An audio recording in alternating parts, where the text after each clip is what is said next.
¿Qué tal? ¿Cómo les va? Les damos la bienvenida una vez más a Hablemos de Salud. Hoy el programa comienza con la actualidad, porque se está hablando mucho en este último tiempo acerca de un brote de gastroenteritis. Nosotros, para estar al tanto de esta situación, fuimos al Centro de Estudios Digestivos a dialogar con el doctor Gastón Yuri, médico gastroenterólogo, quien nos responde, ¿hay o no hay brote de gastroenteritis? De hecho, por definición, no estamos ante un brote de gastroenteritis. Sí vemos más gastroenteritis, que es lo normal en esta época del año. O sea, habitualmente nosotros en el verano, a fines del verano, vemos un aumento de las infecciones que habitualmente son virales, que producen justamente gastroenteritis. La gastroenteritis, por definición, es una infección más frecuentemente viral, después bacteriana y después por otros gérmenes que producen una infección del tubo digestivo que puede dar dolor abdominal, puede dar náuseas, puede dar vómitos y diarrea. Nosotros en esta época habitualmente vemos un aumento de la consulta, pero no es un poco más de lo habitual. Puede ser que veamos algún número de pacientes un poco más elevado, pero creo que no podemos llamarlo por definición un brote. O sea, no estamos viendo un número superior a lo que vemos todos los años. Hablemos entonces de cómo prevenirla, porque si no es un brote, pero se ve mayor incidencia por la época del año en la que estamos transitando, ¿cómo hacemos para prevenirla y evitar tenerla? Bueno, yo creo que eso es lo más importante. O sea, en esta época del año vemos porque tenemos las causas, como dijimos recién, virales y las causas bacterianas también aumentan. Las dos cosas tienen que ver un poco con la manipulación, sobre todo de los alimentos, el agua, el lavado de manos. El lavado de manos es algo fundamental en nuestra vida diaria, un poco lo aprendimos, digamos, nos obligaron a hacerlo durante la pandemia, pero es algo que es un hábito que tendríamos que tener todo el tiempo, todos los años. Y eso es una de las causas que disminuye la transmisión de las infecciones virales y de las infecciones bacterianas. Entonces el lavado de manos creo que es algo que es fundamental. A partir de ahí tenemos todo lo que tiene que ver con el trato de los alimentos, sobre todo en lugares donde el agua potable es escasa, donde uno tiene que tratar el agua, hervir el agua, generalmente, bueno, todos lo saben, pero lo vamos a repasar, tiene que ver con por lo menos 5 minutos para hervir el agua o 2 gotas de lavandina por litro de agua que vamos a utilizar. Eso igual hay que ponerle las gotas de lavandina, generalmente lo que se hace es agarrar un balde y ponerlo todo junto y dejarlo estabilizado un rato, generalmente alrededor de media hora para después poder consumirlo. Con eso tenemos el agua estéril. Si uno va a cocinar o va a consumir alimentos como verduras crudas, y justamente tiene que usar agua que sea potable y lavar, si el agua es potable, igual lavar bien las verduras, porque si nosotros no lavamos bien las verduras, difícilmente saquemos los gérmenes y ahí empieza la transmisión, y cuando uno se contagia dentro de una casa empiezan los contagios y después empiezan todos los grupos. Generalmente esto está muy relacionado también con las guarderías, sobre todo cuando empiezan las guarderías en los chicos, cuando empiezan el colegio y en donde están todos más juntos, estamos todos más juntos y en los lugares cerrados, pero en las piletas también pasa eso, sobre todo cuando las piletas no están bien tratadas. Otro de los temas importantes son las mascotas. O sea, la limpieza de los animales, y cuando nosotros tenemos contacto con los animales, hay mucha costumbre de tratar a los animales como humanos, subirlos a las mesas, y uno cuando tiene contacto con los animales también tiene que justamente lavarse las manos. Hablamos entonces de cómo prevenirla con todas estas pautas. Ahora, supongamos que ya estamos transcurriendo por una gastroenteritis, ¿cómo es el tratamiento? Habitualmente el 90% de los pacientes requieren un tratamiento sintomático. ¿Qué significa eso? Que el paciente, si tiene fiebre, le vamos a tratar la fiebre; si tiene vómitos, vamos a tratar los vómitos; si tiene diarrea, vamos a tratar la diarrea; y si tiene todo, vamos a tratar todo. Sobre todo lo importante es la hidratación. ¿Y dónde es más importante? Sobre todo en los extremos de la vida. O sea, en los niños bien chicos, generalmente menores de 3 años o menores de 6 meses, que son chicos de alto riesgo, o en los adultos mayores, que son los que más riesgos tienen de deshidratación. Lo más importante es la hidratación. En general la gente viene y consulta que no puede comer. A nosotros mucho que coman no nos preocupa. Sí nos preocupa que se hidraten, y la forma de hidratarse generalmente requiere una hidratación frecuente y de poco volumen para que el paciente no tenga el reflejo y las náuseas o los vómitos, porque si no el paciente se deshidrata mucho más rápido. Y generar un protocolo para que el paciente tenga una hidratación y algunos síntomas de alarma que están relacionados con la fiebre persistente, la diarrea persistente, la aparición de moco o sangre en la materia fecal, que son las pautas de alarma que a nosotros nos llaman la atención, que eventualmente requiere una consulta o una posible internación o un posible tratamiento diferente que no sea el tratamiento sintomático, como puede ser el uso de antibióticos para las bacterias. Marcaste un punto que es fundamental, que es la hidratación. ¿Con qué nos tenemos que hidratar cuando tenemos gastroenteritis? Lo más fácil es con agua. Obviamente existen las soluciones específicas que tienen sales, tienen iones que pueden ser utilizadas. El caldo también tiene mucha sal y nos ayuda. En general, y después uno puede usar otras bebidas que tengan azúcares, pero lo más importante es el agua y es la sal. O sea, nosotros requerimos reemplazar, sumar el sodio, que es lo que perdemos básicamente con la diarrea y con los vómitos. Esto es como los deportistas. Los deportistas cuando tienen actividad le pasa lo mismo. Se deshidratan, no solo pierden agua, sino también pierden minerales. En este caso pasa con eso. Entonces, la alternancia de agua y diferentes soluciones que tengan sodio, con eso alcanza. El tema es el volumen y eso está relacionado con la clínica del paciente. O sea, cuanto más diarrea, más vómitos, más líquidos. Hay veces que el paciente, sobre todo las primeras 24 horas, tiene muchas dificultades y esa puede ser una causa de internación. No que el paciente requiera antibióticos, sino que requiera una hidratación endovenosa porque el paciente no tolera nada y se deshidrata, y como dijimos, sobre todo en los extremos de la vida.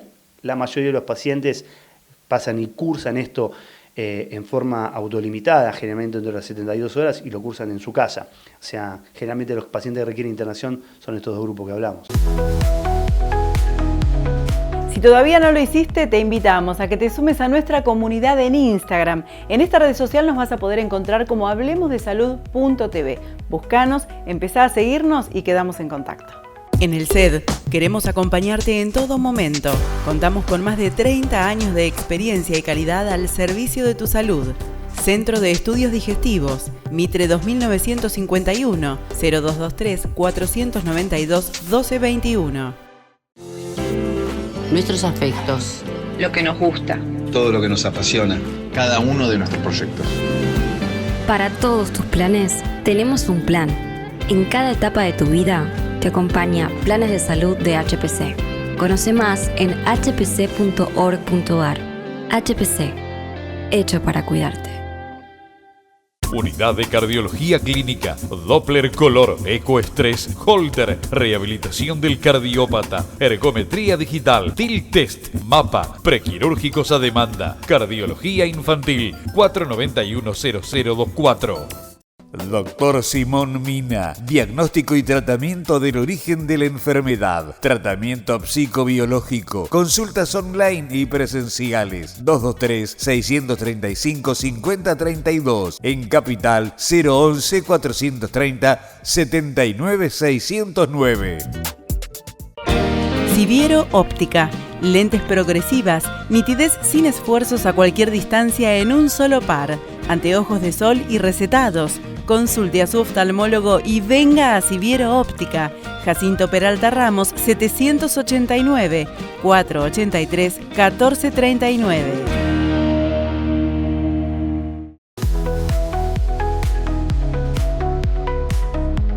Momento de la psicología, ahora en Hablemos de Salud, junto al licenciado Leonardo Pontoriero, quien hace unas semanas nos hablaba acerca de los vínculos. Y hoy nos trae otro tema en el cual es muy importante tener en cuenta los vínculos. Nos referimos a la adolescencia. El tema de hoy vamos a tratar un poco sobre la adolescencia, que es un tema que siempre nos convoca, tanto los chicos, la niñez, como estos otros chicos que son adolescentes, que no dejan de ser niños. Y entendemos también que la adolescencia es un momento o un periodo evolutivo que se extiende en estos tiempos, en nuestra cultura, hasta avanzados los 20 años. Con lo cual, cuando hablamos de adolescencia, hablamos de una franja etaria bastante amplia, ¿no? Que desde los 12, 13 años hasta los 20, 20 y pico, podemos estar hablando de personas adolescentes. ¿Cuál es la cuestión? ¿Qué define la adolescencia? Básicamente define la falta de autonomía. La persona que depende aún de otros, sobre todo de otros padres, son adolescentes. Adolecen de esa capacidad autónoma, independiente, de valerse por sí mismo. Por ende lo pensamos como adolescentes. Entre otras cosas, ¿no? No solamente adolecen de esa capacidad de autonomía, sino que adolecen de ciertas cuestiones que tienen que ver con el pensamiento adulto, que tienen que ver con el poder hacerse cargo de lo que implica tomar decisiones, de lo que implican las consecuencias de sus actos, de lo que implican todo aquello que está directamente relacionado con el contexto y el mundo en el cual ellos se desarrollan, y por lo general lo hacen con cierta falta de conciencia de situación, ¿no? Empieza el año, empiezan ciertas actividades típicas de los adolescentes, empiezan las clases, empieza el famoso UPD, el último primer día. Actividades en donde los adolescentes tienen esa forma de comportarse de manera excesiva, ¿no? Como que el exceso los sobrepasa. Y es lógico, porque justamente si algo marca el territorio de la adolescencia, tiene que ver con esto del desborde. Los bordes, para poder pensarlo, es una construcción, que si bien es una construcción que parte de la misma constitución misma del sujeto, en la adolescencia se ve como todavía esta construcción no está del todo clara, y por ende los bordes son un poco más difusos. El adulto puede, digamos en general, tomar conciencia de esos bordes y de esos límites. El adolescente no. Entonces, en todo lo que convoca, juntadas, situaciones de adolescentes, cuando están en grupo, por lo general lo que se pone en juego es el desborde. El desborde tiene como protagonista al desborde mismo, a las sustancias, al alcohol, a otras sustancias. Por ende, hay que ser muy cuidadoso y hay que tener cierta vigilancia, una vigilancia amorosa, afectiva, una compañía, una cercanía del adulto con la del adolescente. Hay que tener en cuenta que muchas veces a mí me cuentan, pero él se comporta de un modo en casa y se comporta de otro modo afuera. Y afuera a veces hace cosas que son increíblemente peligrosas o que son increíblemente extrañas. Claro, porque en el afuera está justamente el desborde. En el adentro funcionan los bordes que el adulto pone, los bordes de la familia, los bordes de aquello que ellos conocen. En el afuera no. En el afuera justamente lo que prima es el desborde. Y esta lógica que tiene que ver con los límites, que tiene que ver con los bordes, que tiene que ver con la construcción psíquica en sí, se pone en juego en la adolescencia de manera permanente. Por ende, es un desafío para el adulto poder llegar al adolescente con un discurso adolescente, con un formato que al adolescente le sirva, que uno pueda pensar de manera adulta ciertas categorías adolescentes a partir de las cuales uno puede trabajar con ellos, ¿no? Pensar como adulto, hablar como adolescente, para que el adolescente entienda, comprenda y se sienta identificado cuando uno le habla, cuando uno le explica, cuando uno lo acompaña. Me parece muy importante en una sociedad en donde muchas veces el adulto está muy en la suya, acompañar estas adolescencias, acompañarlos en este proceso de límite, en este proceso de cuidado, justamente porque en el desborde lo que aparece es el riesgo. Y muchas veces los chicos, los adolescentes, vuelvo a esto, no son conscientes de las consecuencias de esos riesgos. Y muchas veces el adulto está ahí justamente para esto, para contener desde este lugar, desde esta figura que no adolece de ese límite. Por ende, acompañemos a los adolescentes, acompañemos a nuestros niños a transitar de la manera más libre, más linda, más divertida posible estos momentos que muchas veces, si no son debidamente controlados, pueden generarse en desbordes y en riesgos que después lamentamos. Creo que hay mucho para hablar sobre la adolescencia. Tiene que ver también con el cambio, con el cambio hormonal, con el cambio que tiene que ver con el cuerpo, con los duelos que el adolescente atraviesa, justamente estos duelos que dan como impronta a estos desbordes, ¿no? Porque estamos hablando de adolescentes que han perdido la niñez, ese lugar de la niñez que habitaron hasta hace poquito. Han perdido a estos padres de la niñez, a estos padres que todo lo saben y todo lo dan por un mundo incierto, que es el mundo de sus padres. Han perdido ese cuerpo de la niñez, un cuerpo que no requiere de un otro, todavía no requiere y no necesita una identidad sexual que lo ubique dentro de la lógica de su sexuación. Y por ende hay muchas cosas que el adolescente ha perdido y está haciendo esos duelos, y los está haciendo en el marco de un crecimiento psíquico y biológico que también empiezan a moverse con un cuerpo que desconocen, un cuerpo que se ha agrandado rápidamente, con los brazos y las piernas que todavía están torpes porque se están adecuando a la lógica de su tamaño. En algún tiempo lo llamaban edad del pavo a esto. Entonces, bueno, entendamos, ¿no? Este volcán hormonal, con un cuerpo que todavía no lo pueden controlar del todo, asociado a esta falta de bordes, a esa falta de límites. Bueno, por eso justamente es un momento evolutivo, una edad en donde el adulto tiene que estar muy presente y tiene que estar muy desde el afecto y desde el cariño acompañando, siguiendo y guiando. Si te interesan las temáticas que tratamos en Hablemos de Salud, te invitamos a que nos busques en YouTube. Nuestro canal se llama también Hablemos de Salud y allí vas a tener un gran archivo de contenidos para poder ver dónde y cuando quieras. Licenciado en Psicología Leonardo Pontoriero. Trastornos de la personalidad. Problemáticas de pareja. WhatsApp 223-536-7243. Licenciado Leonardo Pontoriero. La vida avanza. La tecnología aplicada a medicina también. En Clínica Colón inauguramos nueva área de pediatría. Nueva unidad de endoscopía.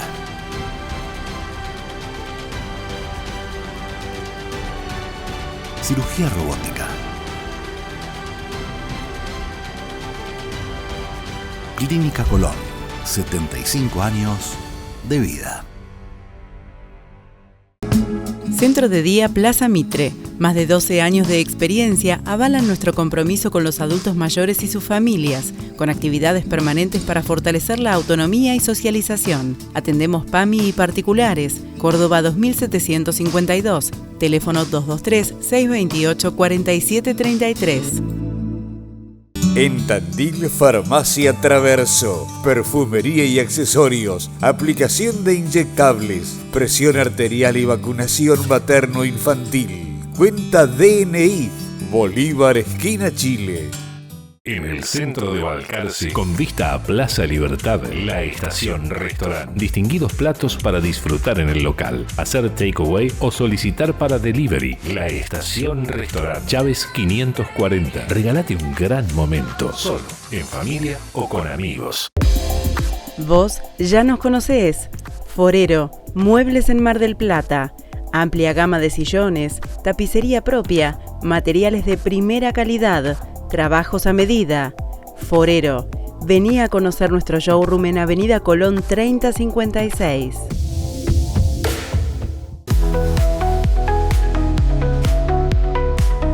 ¿Sabés qué es la osteopatía? Si no lo sabés, acompáñanos. Nos vamos juntos hasta la Clínica 25 de Mayo para poder dialogar con el licenciado en Kinesiología con posgrado en osteopatía, Mariano González Galdós. La osteopatía, bueno, es una disciplina terapéutica que es creada a finales del siglo XIX por un médico que es su creador, el doctor Andrew Taylor Still, ¿sí? Still lo que hace es crear una disciplina de valoración y tratamiento de las disfunciones somáticas. Que las disfunciones somáticas, tenemos que aclarar que no son ni patologías ni enfermedades, sino son restricciones o alteraciones en alguna estructura o algún tejido del organismo, ¿sí? Que este tejido o estructura puede ser un tejido nervioso, un tejido osteoarticular, un tejido óseo, un tejido epitelial de la piel, ¿sí? O una víscera, ¿sí? Cuando hay una alteración en una de estas estructuras, va a haber una perturbación en alguna función del organismo, ¿sí? La osteopatía ve al paciente como una unidad, como un individuo y no por partes.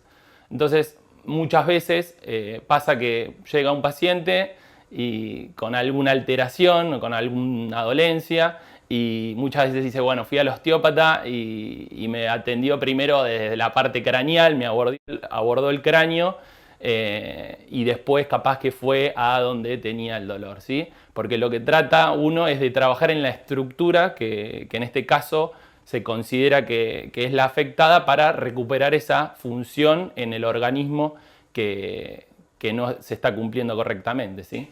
La rutina del osteópata, el paciente va a llegar al consultorio, lo que se le va a hacer es una anamnesis, un interrogatorio, donde ahí con preguntas interesantes, importantes, de relevancia, se le van a hacer una historia clínica del paciente.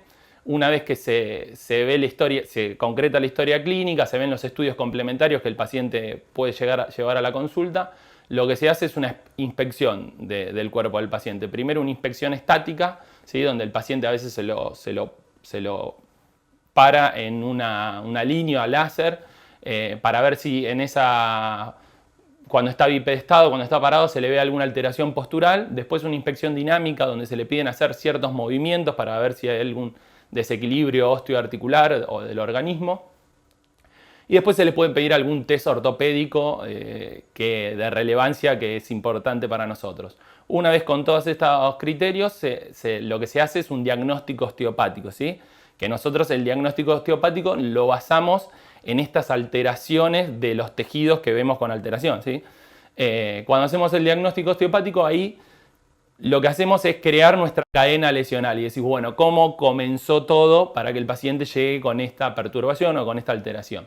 Y ahí lo que se hace en la camilla con el paciente, se trabaja a través de técnicas manuales. Nosotros trabajamos con las manos, técnicas manuales, un tratamiento personalizado que generalmente suele durar entre 50 o 60 minutos sobre estos tejidos alterados, ¿sí? Hablas de tejidos alterados. ¿Con qué tipo de alteraciones te encontrás en el consultorio? Sí. ¿Cuáles son los pacientes que llegan al osteópata? Bueno, las patologías o los pacientes que llegan al osteópata pueden ser diversos. Siempre es importante decir que el osteópata lo que va a buscar es calidad de vida en el paciente y a través de un trabajo interdisciplinario con el resto de los especialistas profesionales médicos, ¿sí? O kinesiólogos también. El paciente puede llegar, por ejemplo, con una cefalea. Lo que pasa es que a veces una cefalea puede venir por un problema tensional, por un músculo, puede ser una cefalea vascular por una arteria, que puede ser un estilo más migrañosa esa cefalea, porque hay una arteria que quizás no está irrigando correctamente sangre a la cabeza y está generando esta migraña o esta cefalea vascular. Puede ser una cefalea congestiva, producto de que el hígado no esté funcionando correctamente, y puede ser una cefalea más congestiva, por ejemplo, cuando a veces se toma un poco de alcohol y al otro día nos duele la cabeza. Bueno, eso es bien del hígado. Pero también trabajamos problemas de ATM, de bruxismo, alteraciones cervicalgias, lumbalgias, que esas son más osteoarticulares en el tejido osteoarticular, como por ejemplo una cicatriz de un posoperatorio, un posquirúrgico, puede estar generando alguna alteración en alguna víscera, ¿sí? Por retracción, esta cicatriz al correr de los años, que a veces la cicatriz no es solamente lo que se visibiliza, sino es una cicatriz interna, y esta retracción de tejido conectivo puede estar generando a través de distintos ligamentos que tienen las vísceras. La víscera va a estar haciendo su función, pero no correctamente, no se va a estar moviendo con la mejor libertad de movimiento, y capaz que está alterada la función. Nosotros desde la osteopatía acá en Argentina son 5 años más después de la licenciatura en kinesiología. Los osteópatas somos kinesiólogos y con formación de 5 años más en el posgrado de osteopatía, ¿sí? Bueno, y lo importante es que el paciente puede concurrir en primera instancia, ¿sí? En este caso no necesita la derivación. Por supuesto que uno trata de que sea un trabajo interdisciplinario, que el resto de los colegas profesionales de la salud deriven al osteópata, pero puede llegar al osteópata pidiendo un turno y ir a observar. Por eso es también la responsabilidad del profesional osteópata de saber en qué momento poder decir, bueno, sí se puede atender a este paciente, o derivarlo si es necesario, o decir, bueno, no considero que este paciente sea para una atención en este momento, y decirle al paciente, bueno, primero vaya a atenderse con otro profesional y después concurra al turno. Acordate que nuestra página de Facebook te permite no solamente ver los contenidos del programa, sino también compartirlos para que la información de salud llegue cada vez a más personas. Te invitamos a que ingreses en Facebook y nos busques como Hablemos de Salud, el mismo nombre del programa, que comiences a seguirnos, nos des un me gusta y así vos también te conviertas en un divulgador de la información de salud. ¿Te enteraste de la Clínica 25 de Mayo en la zona sur? Encontranos en la subsede de Mario Bravo, esquina Jorge Newbery, primer piso. Contamos con más de 20 especialidades médicas, servicios de diagnóstico por imágenes y la excelente atención profesional que nos caracteriza. Desde hace 70 años somos parte del crecimiento de Mar del Plata. Clínica 25 de Mayo, una clínica con valores.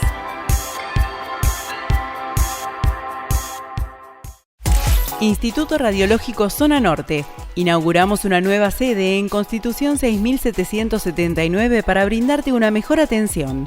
Central única de turnos 499-1400, www.irradiológico.com.ar. Instituto Radiológico, acompañando el crecimiento de la ciudad. En Tandil, Hotel Francia, testigo de 100 años de historia de una ciudad increíble. Avenida Colón 1580, 0249-442-3240. elhotelfrancia.com.ar. Cirugía de nariz, orejas, aumento y reducción mamarios, liftings, cirugía de párpados, abdomen, Centro Integral de Cirugía Plástica Colón. WhatsApp 223-556-9988. En Instagram, Cirugía Plástica Clínica Colón. Neumax es Bosch Car Service. Diagnóstico computarizado del automóvil.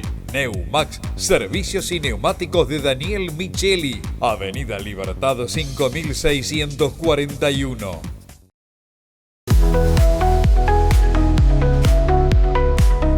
Por hoy nos quedamos sin tiempo, pero acordate que la próxima semana nos vamos a volver a encontrar con más temas que seguramente te van a interesar. No te lo pierdas, la próxima semana en Hablemos de Salud.